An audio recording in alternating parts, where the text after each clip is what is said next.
There is a legend. In 11th century, King Li Taitou was guided to be protected walls in his dream by a white horse. The horse ran along the path to show the place to be protected walls, so King Li Taitou bid them as he was guided in his dream. You will see that white horse in the temple, Bachma Temple.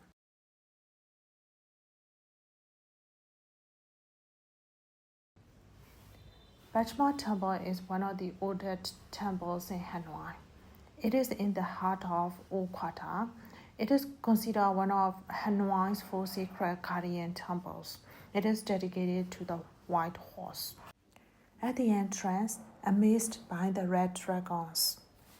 The majestic dragons stand as timeless guardians of Hanoi's ancient spirit.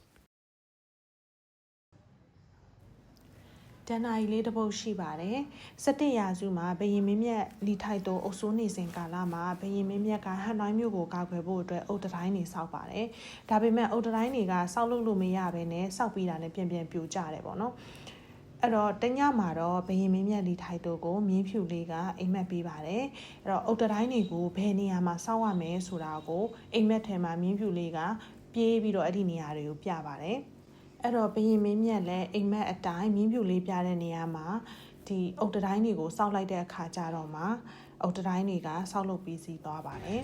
အဲ့တော့အဲ့ဒီမြင်းဖြူလေးကိုဒီဘက်မဖျားကျောင်းထဲမှာပူဇော်ဖတ်တာထားပါတယ်ဒီဘက်မဖျားကျောင်းကဟန်နွိုင်းမြို့မှာရှိတဲ့ရှေးကြဆုံးဖျားကျောင်းတွေကတစ်ခုဖြစ်တဲ့ဟန်နွိုင်းမြို့လေကောင်မှာရှိတဲ့အိုးကွာတာမှာရှိတဲ့ဟန်နွိုင်းမြို့ရဲ့အထင်ကရဖြစ်တဲ့ဟိုကီယန်ရေကန်အနီးမှာရှိပါတယ်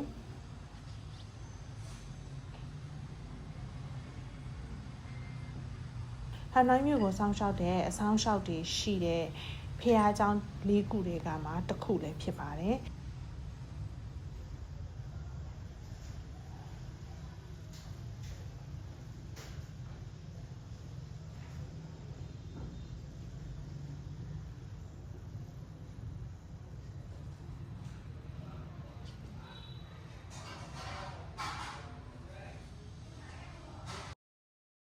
ဖះเจ้าကိုစောင့်ဝင်ခြင်းမှာတော့အရန်လှပြီးတော့အသက်ဝင်နေအနီရောင်နှခါကြီးတွေကိုတွေ့ရမှာဖြစ်ပါတယ်။